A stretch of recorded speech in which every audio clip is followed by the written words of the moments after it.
And welcome, and thank you for joining us for this month's training intensive. The title this month is Domestic Violence and Psychological Abuse. What more needs to be done here? I'm Annette Oltmans, founder and CEO of the MEND Project. It's the first Tuesday of the month, and we typically hold our intensives on the third Tuesday, but for the month of October, we chose today. Our free 1-hour training intensives dive deeper into topics around the issue of emotional abuse. We select topics that either have a lot of interest or that our followers have requested that we take a deeper dive into. So please, if you have a topic that you'd like for us to discuss, send your ideas or send your concerns or matters where you might be confused to info@themendproject.com. We really want to accommodate you, and so please feel free to do that. All of the training intensives are recorded, and they're housed on our training and resource page at themendproject.com or on the MEND Project YouTube channel.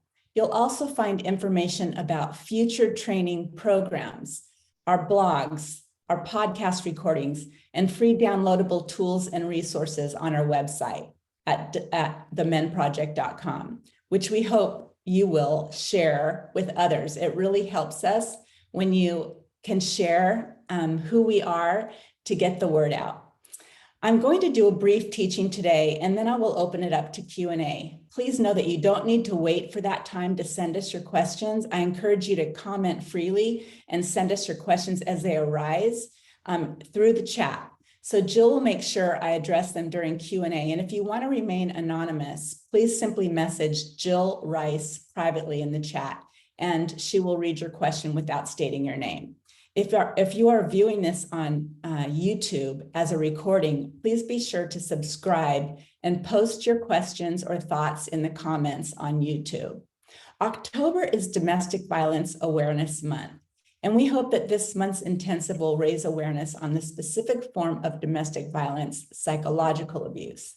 The best way that we can improve matters for those who are harmed by psychological abuse is by discussing its existence, its prevalence, its effects, and hope for healing. So I'm devoting our time together today to pack in some key information around psychological abuse that I hope will bring you clarity, strength, and hope. Often when people hear about domestic violence, they think of raging, loud put-downs, or physical violence. However, there are multiple forms of abuse, and the types that get the least amount of attention are the ones that actually cause the most harm. Today, as we focus on psychological abuse, which is a form of emotional abuse, I want to note that there is currently no clear difference between emotional and psychological abuse among experts. And so when we discuss psychological abuse, covert emotional abuse can be used interchangeably. The behaviors of both are similar enough that for both clinical and legal remedies, the terms are interchangeable. So while experts haven't landed on whether there is a significant distinction between psychological abuse and emotional abuse, as there is significant overlap, one specific difference between psychological abuse and emotional abuse is that psychological abuse involves verbal and social tactics to control another person's way of thinking. Psychological abuse, like all forms of abuse, is about power and control. It's also about emotional immaturity. In power and control situations, the abuser blames the victim, and the victim will most often take responsibility and even when concerned about the abuser's feelings. There's empathy that comes from the victim towards the abuser. The abuser in turn gets attention and support, and the abuser's power is increased. The victim's power is diminished. We have important resources like the Power and Control Wheel, which acknowledges and notes psychological abuse. But in the Power and Control Wheel, it doesn't provide helpful specifics. And the examples they use often seem outrageous. They're on the far end of the spectrum, like, for example, hurting pets, harming pets to as a form of retaliation. And not all people experience this sort of thing. And so when they look at the power and control wheel, they sometimes feel, well, it doesn't apply to me. But because of these extreme examples, like I said, some might not feel that what they're experiencing is domestic violence, but that's not so. So for example, if the wheel's definition of psychological abuse is not what you're relating to, that doesn't mean that that your situation doesn't qualify as abusive. Psychological abuse is given considerably less attention and acknowledgement by researchers and professionals than physical abuse for various reasons. One of those reasons is that it's believed that physical abuse brings the greatest toll psychologically for victims in psychological abuse alone. However, victims of psychological abuse they sustain as much of an impact as victims of physical abuse. And when psychological abuse is longstanding, often the trauma is far more great than a one-time physical assault. Most victims I've interviewed consistently state that the psychological abuse was much worse on them than the physical abuse. Psychological abuse actually has more serious, long-standing adverse effects on victims and children than physical abuse. Furthermore, psychological abuse almost always precedes physical abuse. The power and control wheel, and I just want to qualify this, I am not minimizing physical abuse, not in any way. I'm just emphasizing that psychological abuse is really present in all forms of relational abuse. And it is incredibly harmful. And that's the feedback that we consistently get. The power and control wheel identifies several forms of psychological abuse. However, I like to break them down into two categories: overt emotional abuse and covert emotional abuse. Overt emotional abuse can be more obvious to pick up on because it includes yelling, name calling, raging, put downs. And some victims have an easier time identifying these behaviors as abusive. Covert emotional abuse, on the other hand, is the hidden manipulative behaviors and tactics that are harder to identify, harder to describe, and therefore nearly impossible for them to confront it. Victims become so confused and they're gaslit and they don't know how to apply the proper language to this confusing manipulative behavior that they're experiencing. So let's take a look at a few examples of covert abuse tactics.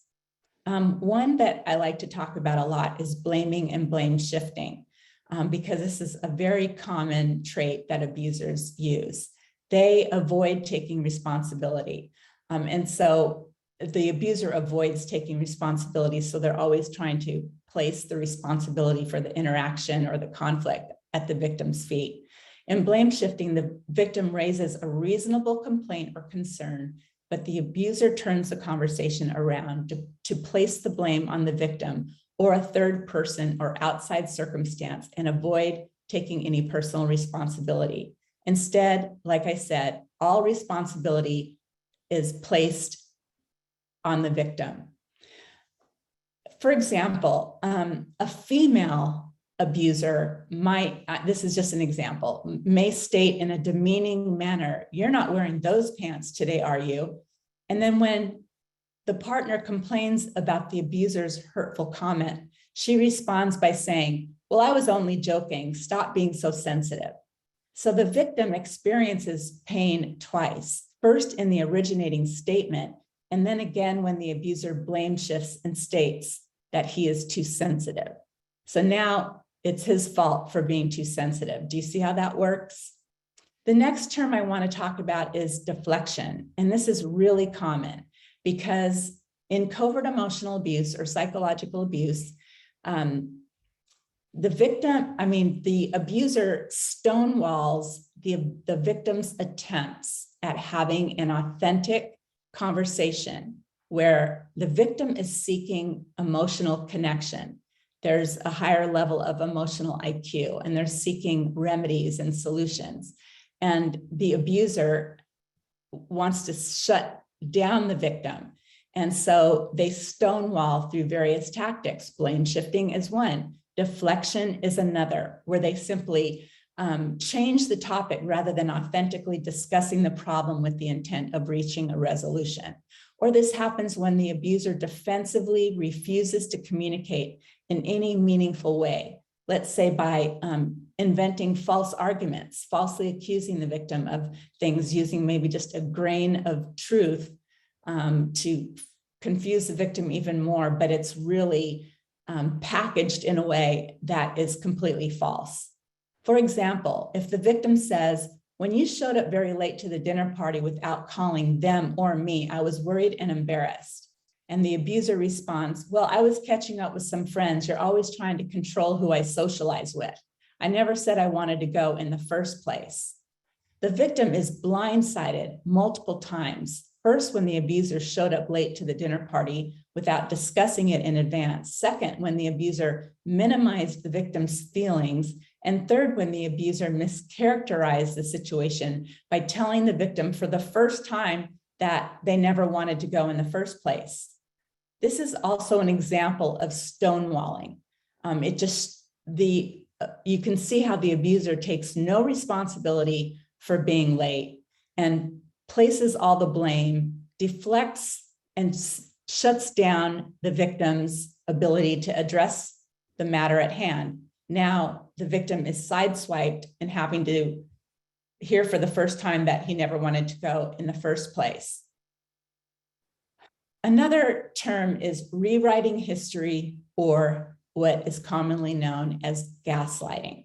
The dictionary definition of gaslighting is to manipulate someone by psychological means into questioning their own sanity.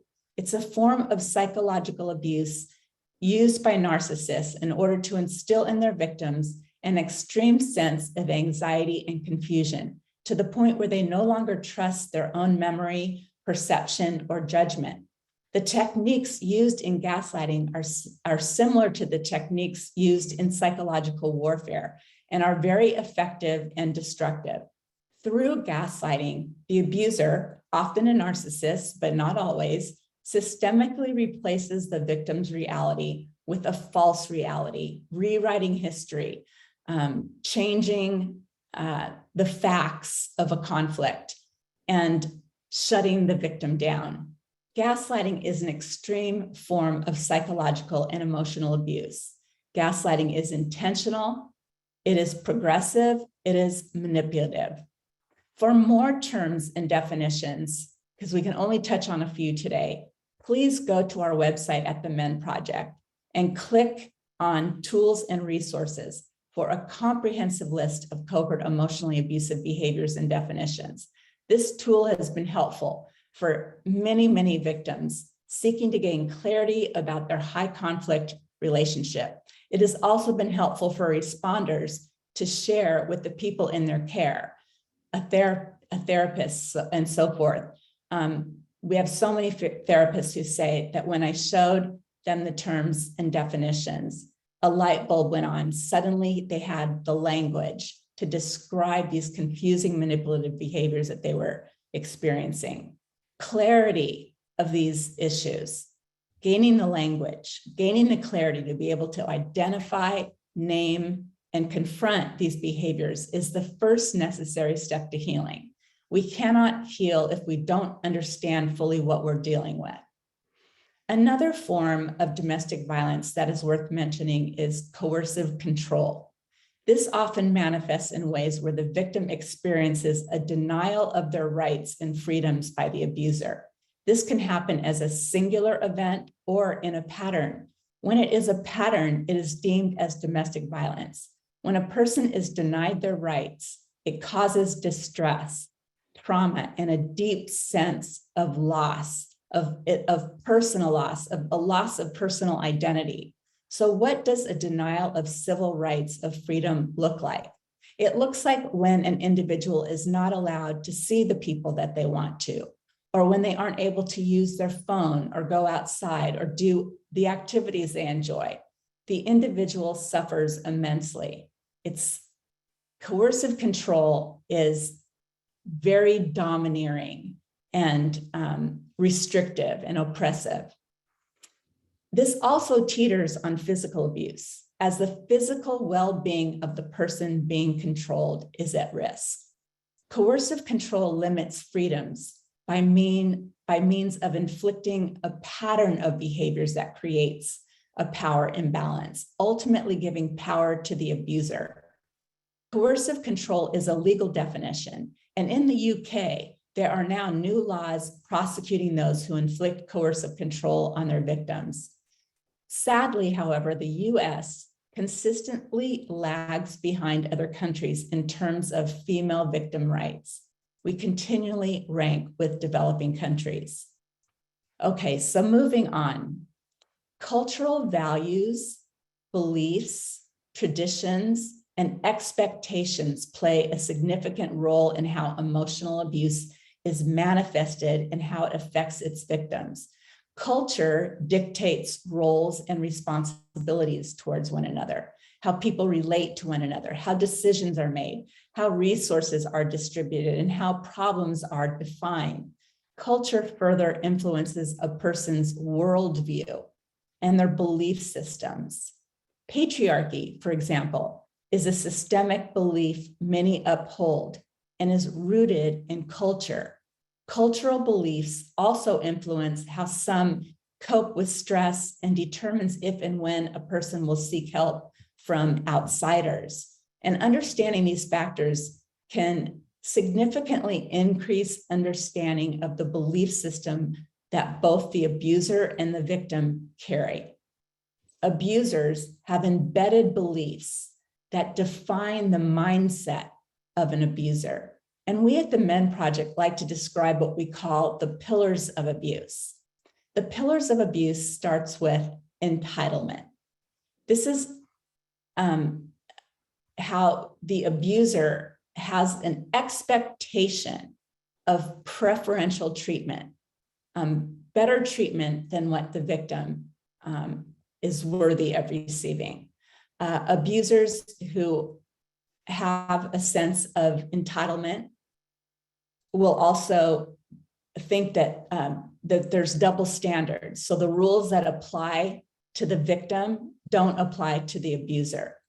And this is regardless of whether they've earned a right, regardless of merit or regardless of the victim's needs or well-being. They just feel they are entitled to this preferential treatment. The next pillar is a faulty belief system. So the pillars is, just to clarify, is describing the mindset of narcissistic abusers. A faulty belief system. This is when the abuser has moralistic judgments, but it's based on a lower emotional IQ, limited knowledge, or even the way their family of origin system operated. Or it could be rooted out of social bias, causing oppression of others. This faulty belief system drives the abuser's actions because they have a belief that they are in the dominant position. And they believe certain things about men and women's roles. So they feel justified to retaliate when somebody doesn't align with their thinking, their thought process. The next pillar that I want to talk about is image management. The protection of one's own image, and I'm talking about the abuser, in order to uphold their social status or their norms, so they're maintaining their social status and norms, but it's while they undermine the victim. And so covertly abusive people can be the most charming, successful, even philanthropic, but their motive for presenting themselves well to others is image management. It's managing their public image. And so they will often act one way in public to in order to be esteemed, but they act very differently at home behind closed doors. And this is a way that they work the public, they work their friends, and sometimes even their extended family. They work them to believe that they're better than what they really are to their intimate partner. When one experiences, when a victim goes through the experience of double abuse, we add a fourth pillar of abuse. And this is when others get involved in harmful ways. It's cultural, prejudicial, or hierarchical preferential treatment to the abuser. When the abuser expects, which they often do, or when others who are responding incorrectly give preferential treatment to the guilty party because of things like shared social viewpoints, or the abuser's status, or the person's proximity to the abuser in their social circle, or their leadership or power within a group or institutional setting. So you'll see responders or bystanders or helpers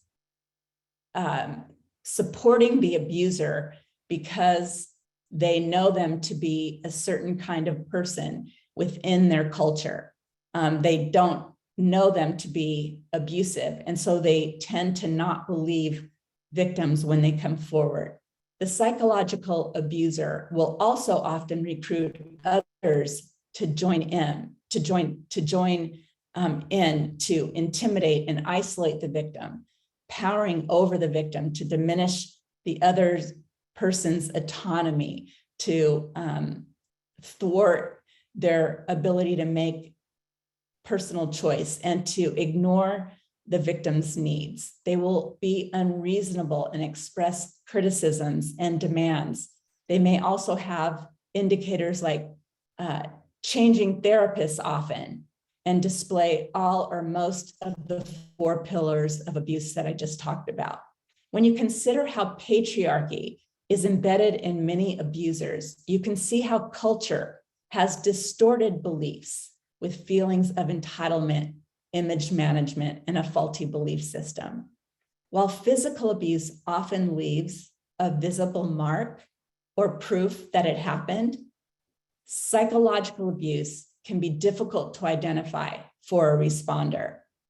Even the ones being harmed often may be in a relationship for years or even decades before they are able to recognize that they are being abused, especially where psychological abuse is present. And if this is you, where you've been in a long-standing relationship, don't be hard on yourself, because covert emotional abuse, psychological abuse, whatever term you want to use, it is so confusing and harmful that while it wears down the victim and depletes their autoimmune system, their endocrine system, they are experiencing aggression and manipulation, and it just becomes even harder to figure out what's happening.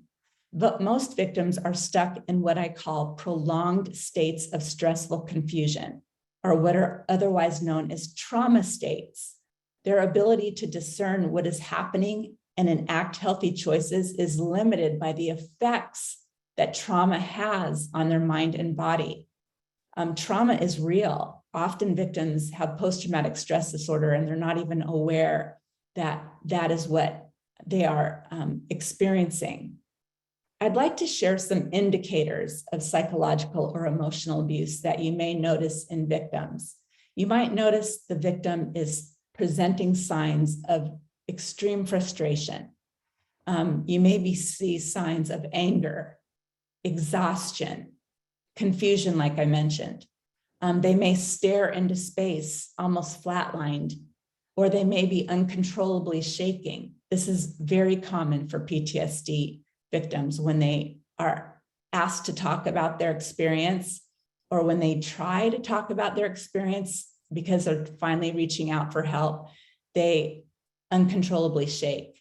Another problem that occurs from post-traumatic stress is fragmented thinking.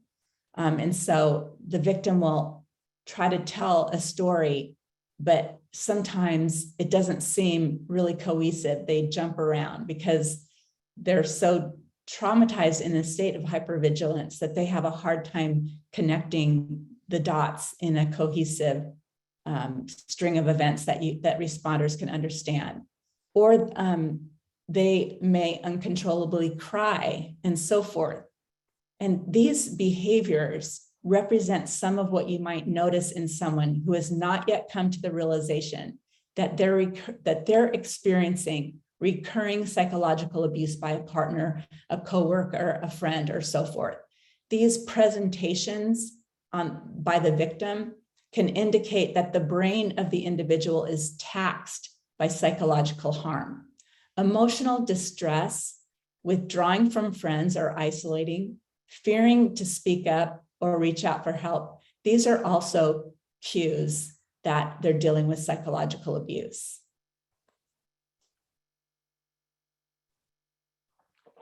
The long-term damage of psychological or emotional abuse can be severe.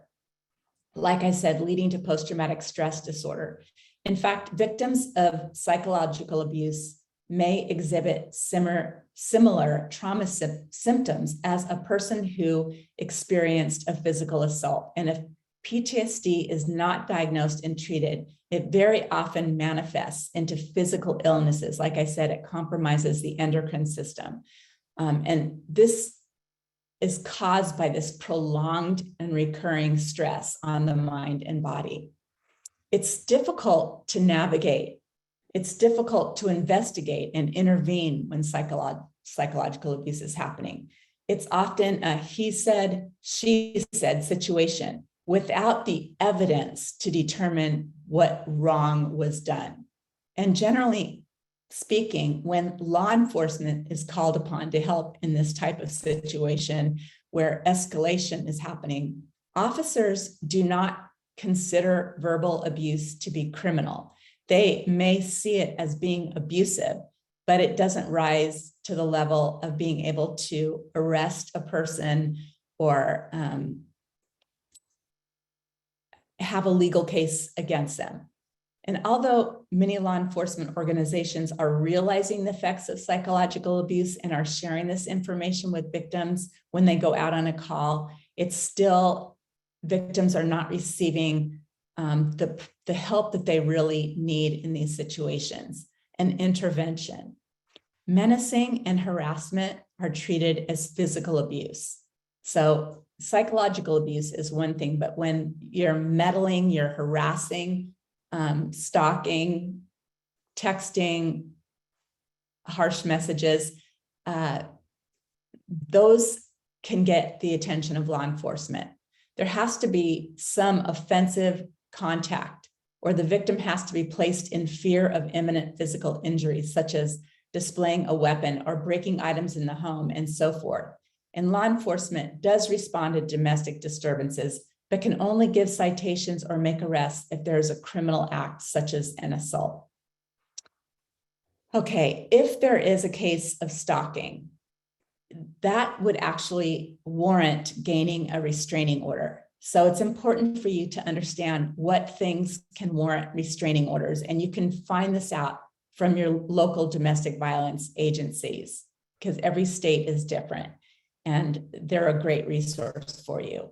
I want to make an important note that when children are involved, I want you to take copious notes or keep a journal to track every instance of what you might determine neglectful parenting or interference, like canceling a doctor's appointment or interfering at school, or physical abuse by the abuser towards the children, and even emotional abuse towards the children. Take copious notes, because it's going to require proof if you're in a legal setting. And likely the victim is going to be dealing with false accusations by the abuser in court. And so it's important to be able to stay focused on what is tangible that you can prove. As we close out our time together, I want to remind you that it can be helpful to print out the terms and definitions. and share them with your therapist so that you are well understood and can receive the support that you truly deserve. It can also be helpful to share with your attorney because psychological abuse can be confusing and complicated. But when they see those lists of terms and definitions, it'll suddenly bring clarity to them as well. Putting proper language to experiences can really help attorneys understand the severity of what you're going through. So I just want to encourage you that there is a place of healing coming out of psychological abuse. And like I already mentioned, the first is clarity. Really understanding what you're dealing with and being able to apply the proper language to your experiences. That will help you advocate for yourself in a multitude of different situations. Also, I hope that you will take a look at how you might be over-functioning in the relationship. And, doing the work for both your partner and yourself emotionally, trying to hold everything together, reading books, doing all kinds of things to educate yourself while your abuser puts little to no effort into any of these things. You're seeking an emotional connection that's meaningful while they're seeking power and control. They're defensive, they shut you down. And the hope that I want to give you is that if you look at over-functioning and look at things like codependency as a possibility, or what some people call self-love deficit disorder, this lack of this downgraded view of oneself. Victims often think that they're not lovable or that something is intrinsically wrong with them. Otherwise, they wouldn't be having communication problems in the relationship. It's not your fault. The most intelligent victims in high-powered jobs at Fortune 500 companies experience the same kind of confusion and stress as the average person. It's not about your level of intellect. It's about having the proper language. And so I'm just encouraging you to look at things that you can change about the way you view yourself. It's not your fault. And when you start to elevate the view of yourself, you start to place yourself in a more worthy position where you are more clear about what you will and will not accept. You can start to set healthy boundaries and with consequences, because a boundary without a consequence is just a complaint. And so you will become more fortified. So that's basically my last word for you. So now as a close, we'd like to take time for any questions that you may have. Please feel free to drop them in the chat box.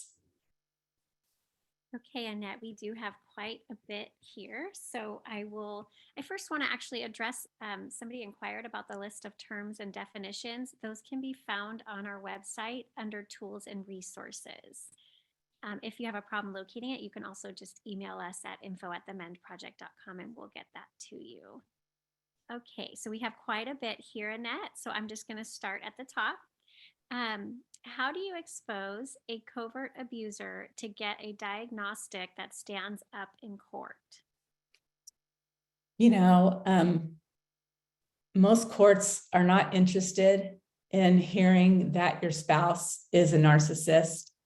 The best thing that you can focus on is ways that they are interfering with the children, neglecting the children, abusing the children. It's very sad commentary that we are not, well, let me put it this way. Look at how long it took you to figure out that you were dealing with a covert abuser. Courts are way behind. It takes them a long time with a lot of court interactions to be able to see that kind of behavior, and you just aren't afforded that opportunity. So rather than spending time trying to document what is likely not going to happen, if you have a good court evaluator and you're doing a 730 evaluation, you may be able to educate the evaluator about covert emotional abuse and show its harm. But you're not going to have, you're not likely to get a diagnosis that the court is going to care about. The court often thinks, well, just because one parent abused the other doesn't mean that that parent is going to abuse the kids. And so they're coming from this 50-50 custody situation. That's their goal. And then they back off from there. But the courts are just behind. And so I would encourage you to spend more time on journaling specific details and really being aware of any maltreatment directed at the kids, if there's kids involved. Great. We do have another question here. I want to address this publicly because it's a recommendation for a therapist in the New York area. And we're often asked, Annette, I don't know if you want to address who we would recommend, just because we don't have connections in every single location, but we do have the Marriage Recovery Center, if you want to share a word about that. Sure. The Marriage Recovery Center is an organization in the state of Washington, but they do online groups for both victims and abusers, and they do one-on-one therapy. They even do therapy intensives where, when you go to a therapist and you see them once a week, if you're with an abuser, by the time the next week rolls around, there's so many more abusive scenarios that took place. You never really can accomplish anything in a 1 hour setting. And so the Marriage Recovery Center does these intensives where the abuser will spend 2 or 3 days in counseling, or where the couple can go together. And usually it's the victim that describes what's happening, and then they step away and the therapists work with addressing the pillars of abuse, their faulty belief system, their feelings of entitlement, and their image management, how they portray themselves very differently to others than they do behind closed doors. Those things are thoroughly unpacked and addressed. And it takes a long time, but it is really good therapy. They do an excellent job. But in terms of referring somebody in New York, is she suggesting that she has a good therapist in New York that she wants to refer, or she's asking for a referral? Asking for a recommendation. Okay, so there is, oh shoot, I was listening to a podcast yesterday by Narcissist Apocalypse, and it was an older podcast, and he was saying that they have a referral list of abuse counselors. And I think if you just go to their website, Narcissist Apocalypse, and look for abuse therapy, I think you will find it there, if I'm not mistaken. Otherwise, you can write us at info@themenproject.com, and I'll refer back to the episode I was listening to and pull that information for you. Great, thank you. We also have a question here about how you would conceptualize psychological abuse uniquely when the abuser is a woman and the victim is a man. So the first part of that question is, how would I conceptualize psychological abuse uniquely? Does it look different?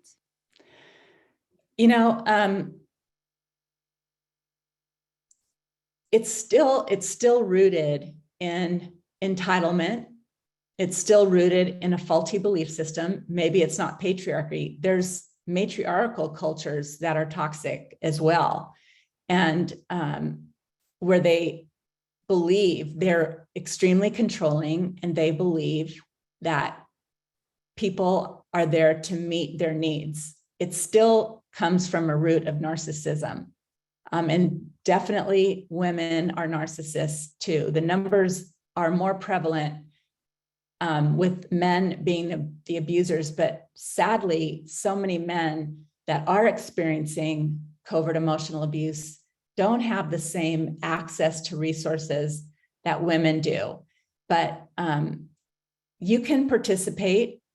You can participate in by listening to podcasts that are directed at women and just switching roles. But I would say they're very similar. They just have a different belief system than often patriarchy is at the root of faulty belief systems when men are abusers.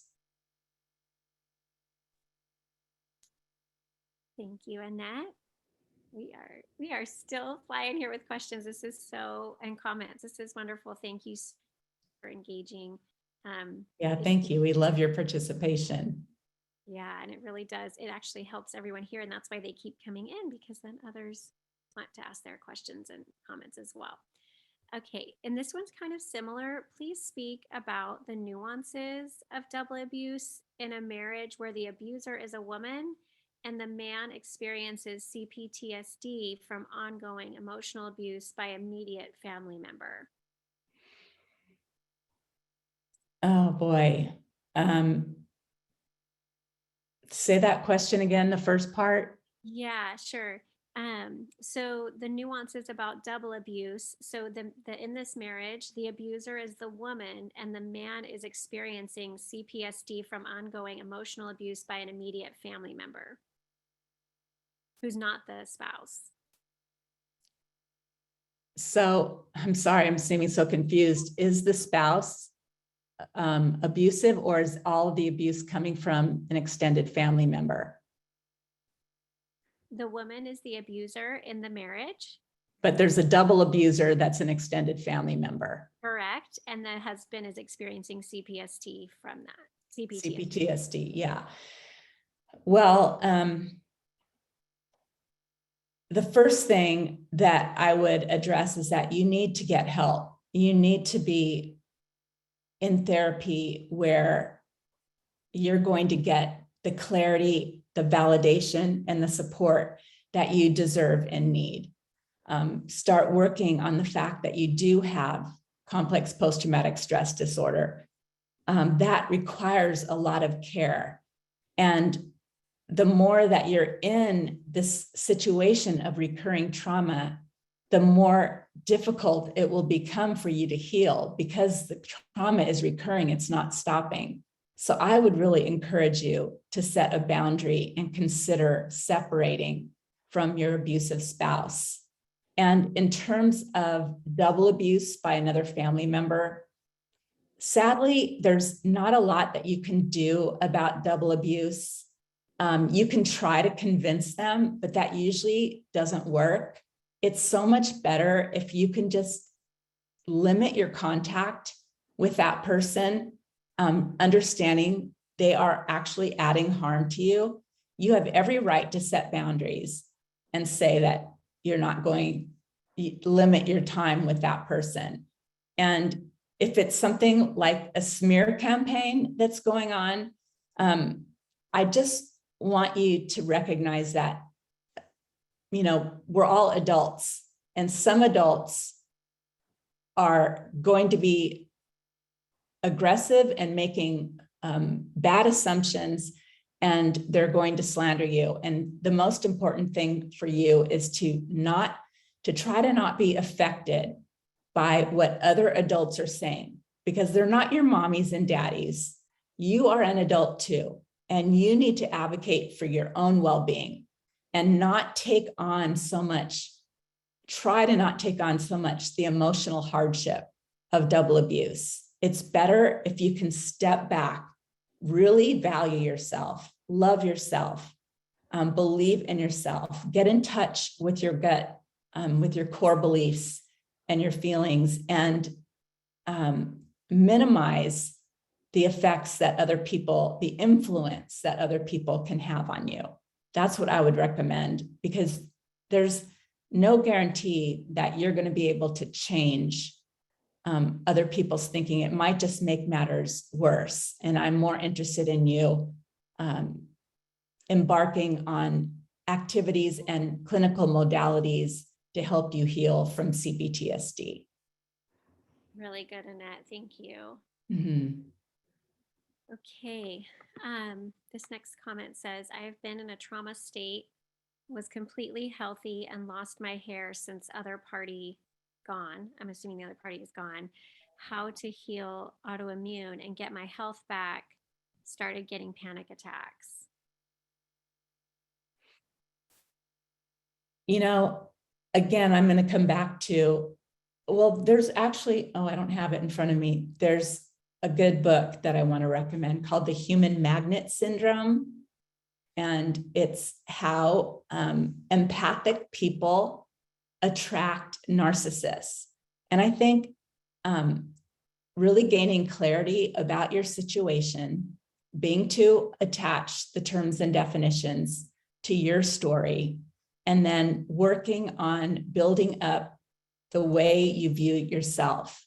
And this book will help you dig deeper into ways that you're potentially, you might have been so empathic that you were codependent, which doesn't make abuse your fault. It just means you're really empathic and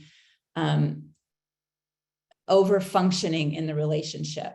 And so I think it's time well spent to dig deeper into what really makes up the mindset of a victim, and learn ways to change your thinking. It's not your fault. It never is. Abuse is a choice, and it's never the victim's fault. But we do play a part in the dynamic of the relationship. We try to set boundaries, but oftentimes they're ignored. And we accommodate the abuser rather than implementing consequences.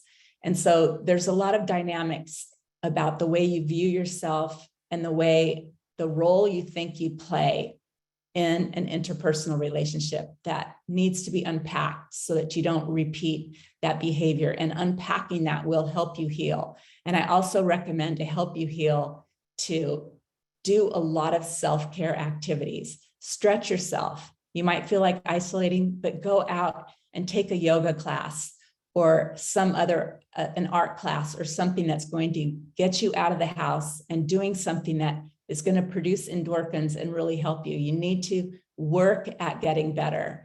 And a good therapist can help speed that process along as well. I hope that helped. Yeah, really good questions too. Okay, we have a lot more here coming in, so I'm going to move along into the next. And this one is a little longer, Annette, so if you need me to pause or repeat anything, just let me know. It says, regarding coercive control, loss of civil rights. I was never told outright, you can't see or talk to so-and-so. Rather, I was told, it's not normal to talk to your sister every day. Then he would pout and give the silent treatment if he came home while I was on the phone with my sister. If something didn't get accomplished, he would remind me that I could get everything done if I didn't talk to my sister. If anybody stopped by to see me and the kids, he would do the same thing when they left. So I am the one who told my family not to call or visit. And I told my friends not to ask me to go out for coffee, or I would tell people I was too busy or I didn't feel well. I never told people it was to prevent difficulty at home. When I told him about the isolation, he said, I never once told you that you couldn't do anything. It's true. And was he actually controlling who I could see, or was it just me being too afraid to make him angry? Oh, that's such a good question. This is an example of somebody who is empathic. You posing the question, you're empathic, you're willing to self-examine. You're willing to say, was it me? The abuser will never say that. The abuser said, I never told you that you can't see your family, but he punishes you just the same. So he is telling you that. This is a form of gaslighting. So it is absolutely his power and control, his poutiness, him playing the victim, saying that the work didn't get done around the house because you socialized. This is absolutely coercive control by the abuser. It is not you. But you can set boundaries and say, I will speak to my sister as often as I want to. I put her on speakerphone and I get a lot of work done. Or I will see my friends and I would just absolutely say, I will do this. You do not have control over that. You don't have control over my choices for my daily activities, and just put your foot down and stand your ground. It's not healthy to isolate and to remove yourself from all the social support and the relationships that you may really need if you ever decide to leave the situation, or if you decide to get help or for an intervention. You need support. Victims can't heal in isolation. You need healthy, trusting human connection. So I would be expanding my social network and feeling like I was to help me feel loved and supported. I would not succumb to his manipulative tactics. And I would absolutely confront him on the fact that all of his pouting and his comments are controlling. And he might not have used those exact words, but that's the message that he clearly sent. Yeah, really good.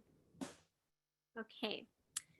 On a permanent restraining order, and the question is, how do I approach a person who uses religion? And then the same person said that I fear that permanent order will not be enacted. This is the second restraining order.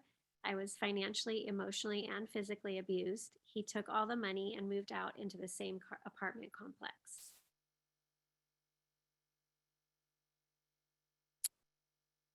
If he moved into the same apartment complex, I think that you can, I'm not sure what the rules are in your state, but I would definitely, you can go to your local courthouse. They have people to help you with restraining orders, or you can call your local police department and see if that's a breach of the restraining orders.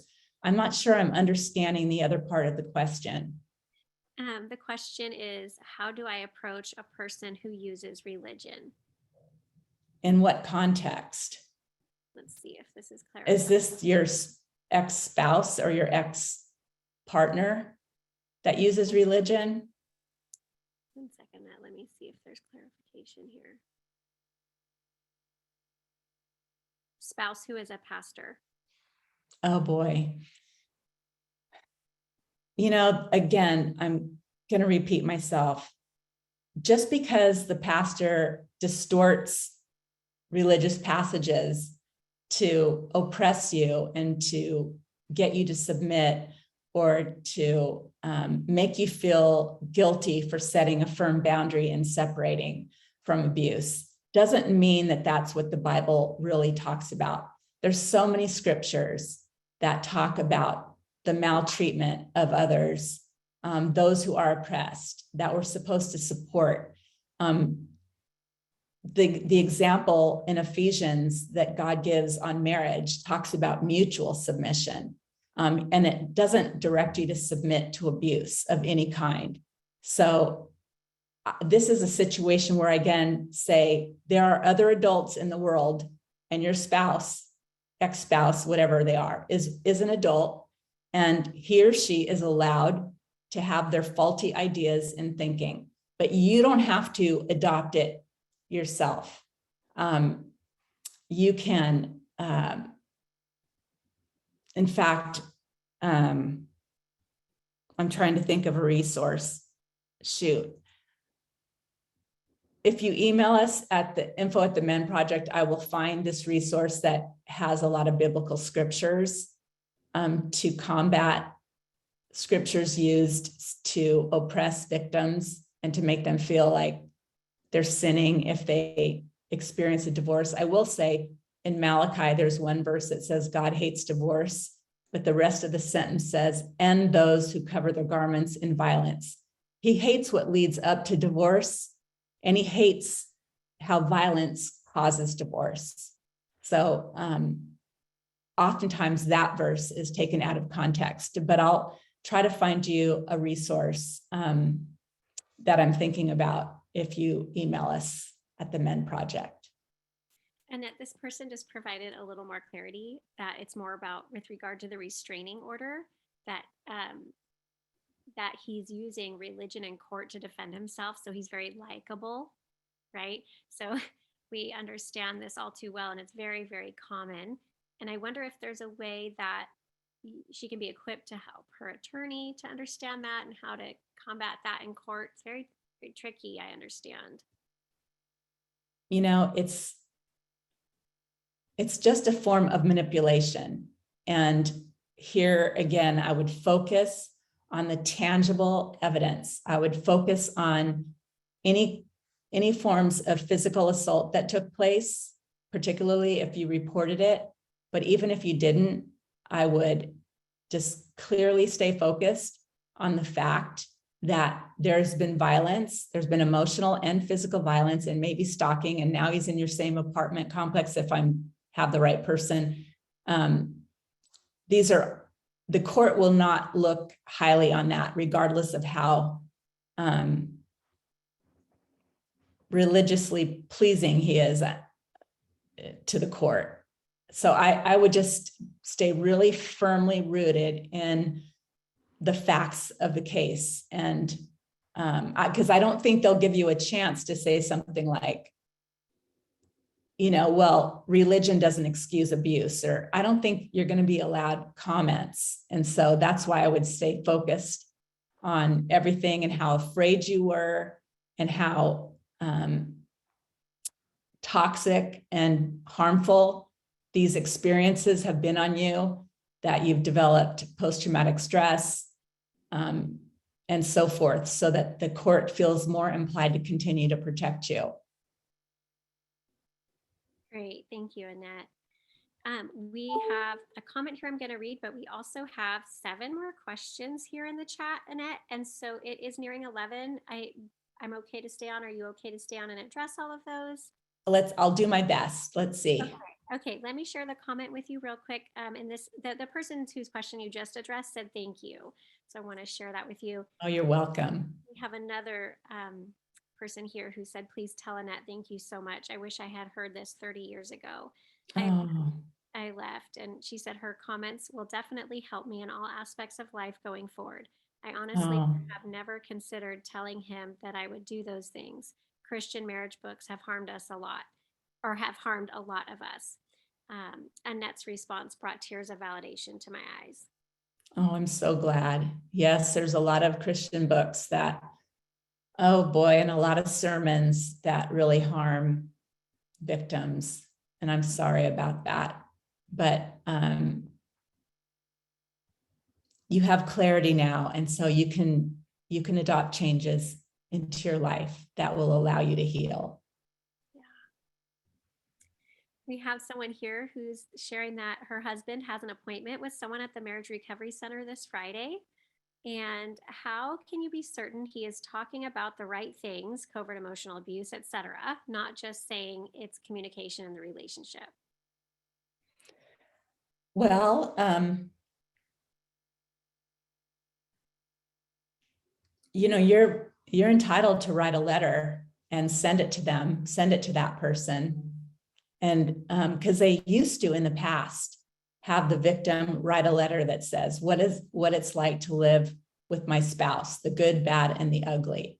And then they found over time that victims were so tired and weary, they just didn't want to even put that much effort into it. They said, the abuser can look at past emails and show them to you, and you'll see what I've been dealing with. But I recommend that you just step out and write a letter.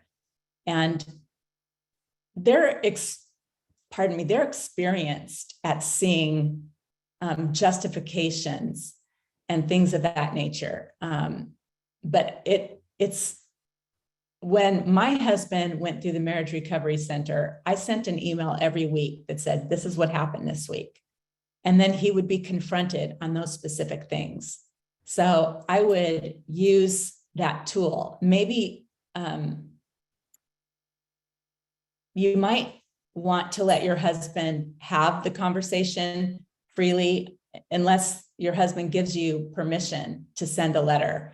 But I know that they frequently get releases so that they can communicate with both parties in the relationship. If your husband's not willing to sign a release, then he's sabotaging the experience. There should be transparency and open communication.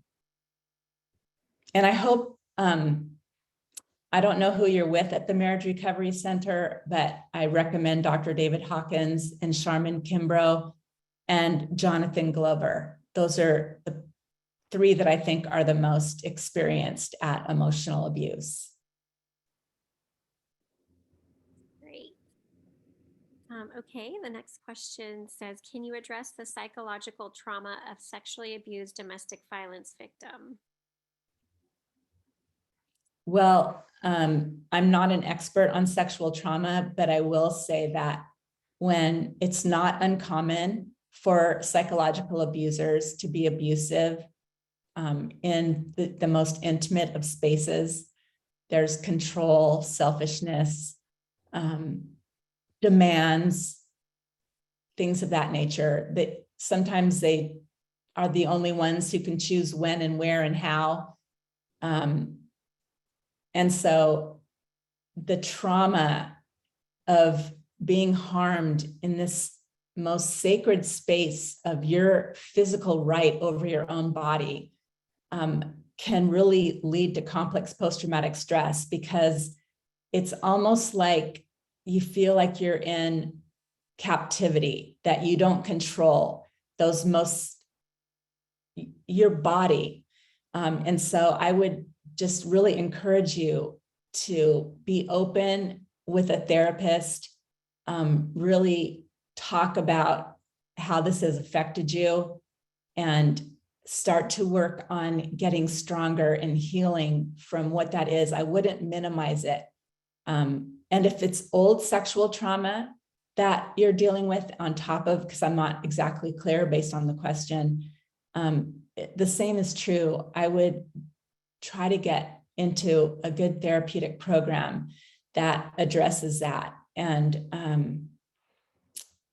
I would read about it. I would just really immerse myself in educating myself so that I can heal. But don't beat yourself up that it's highly traumatizing, because it naturally would be. And this is one of the key factors that leads to complex post-traumatic stress, is a loss of identity. And when you're dominated or controlled in the sexual arena, that is a loss of identity. So I'm validating you. Okay, we have another one here that says, my family has lived across the street from my mom and dad for 25 years. My dad was an alcoholic who died from ALS. My mom was very codependent. My sister has moved in with her adult son to get on her feet financially. I'm concerned because my mom said my sister is drinking a bottle of wine every night and is angry like my dad was. I want to protect my mom, but don't want to get drawn into the vortex of dysfunction there. Any recommendations? It says, I have been in therapy off and on to learn healthy ways of coping, which still remains challenging for me. Yeah, that's a hard one. I would just have your mom sit down with you privately and ask her if she needs help, if she needs an intervention, if it's time to remove your sister from the household. If your mom's codependent, she's likely not going to set a boundary. She is likely going to be overly empathic about your sister's stance. And there's really nothing that you can do to change the mindset of somebody else. It's more the mindset that you can change about yourself. And you can just put it out there to your mom. If you at any time want an intervention, or we need to confront the situation or change course, I'm here to help you. Just that alone can be really helpful. Yeah, that's really good. Thank you, Annette. Okay, this next one says, I've been divorced from the abuser for 10 years. I have one daughter still at home, but my 3 sons are all grown. How do you recommend handling grown children who do not acknowledge the abuse? I'm not trying to change their mind because I don't think that is profitable, but it is hurtful knowing that they do not acknowledge who their father is. It's like their father is continuing to abuse through them and to them. You know, this is a really tough situation. I recommend that you are just really working on your relationships with your kids and forego sharing your narrative with them, but just being really present with them, really caring about their lives, really speaking into their lives, taking time aside to go to lunch or dinner and really spending individual time with your kids so that over time they see you as being really present for them. And they're going to see their dad in a different light because his interaction is going to be different. And I think that is the best way you could spend your energy rather than, unless someone's open to hearing, I would show them the terms and definitions. And I would write to us and ask us for a sheet that we have that's called the maze, which shows what a conversation looks like when you're dealing with someone who's using all those manipulative tactics and behaviors. Sometimes kids really learn from reading it and seeing it in writing. And other times it's off-putting to them. They feel like you're trying to disparage their father. And so that's where I say probably the best place to place your energy is really investing in your kids' lives and showing that you're really present for them in ways that their father can never be.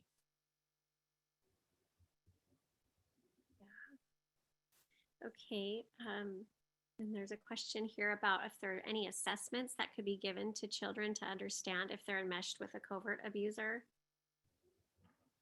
Oh, I'm so sorry that I don't know about that.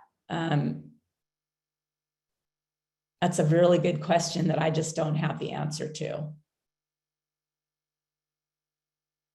Other than a court evaluation, which depends on how good your evaluator is. And I would ask a therapist, but they might not know either. We can spend a little time and research that if you send us an email at themenproject.com. info@themenproject.com. Okay. I'm just checking to see if I missed a couple. 1 second, let me go up here and real quick.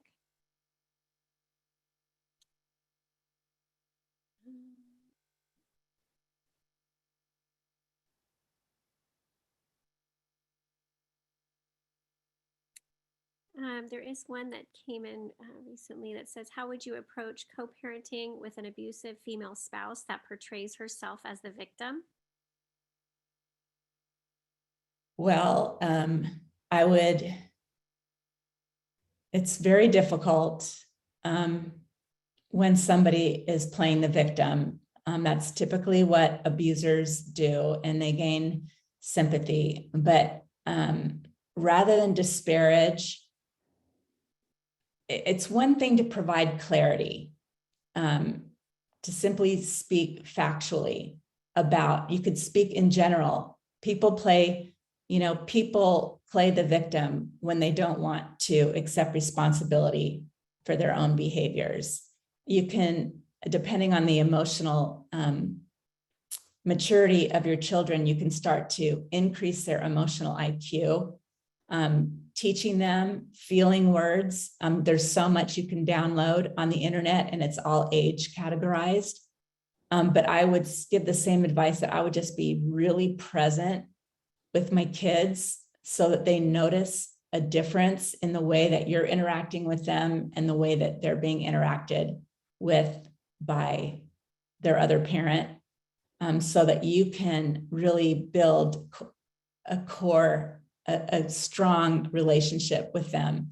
But there is a point when you can start teaching them to have a higher emotional IQ and you could even use the terms and definitions to describe what it was like for you and how traumatizing it was and how difficult it was.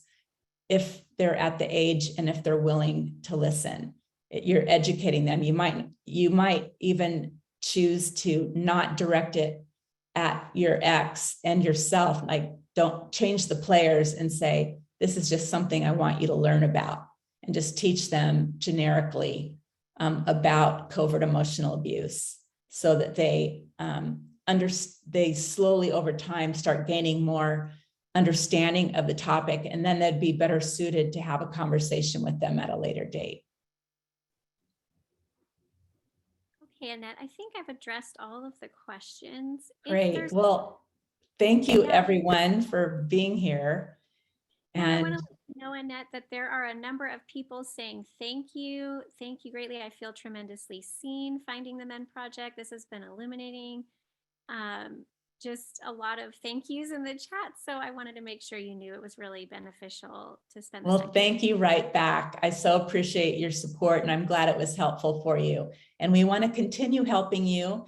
So we're having another intensive next month, and we hope you'll be there. And if you have any ideas or things that you want to learn about, we're willing to do the research and come up with solid answers. So if you have ideas for a topic, go ahead and shoot them our direction. Until next time, thank you. Take good care.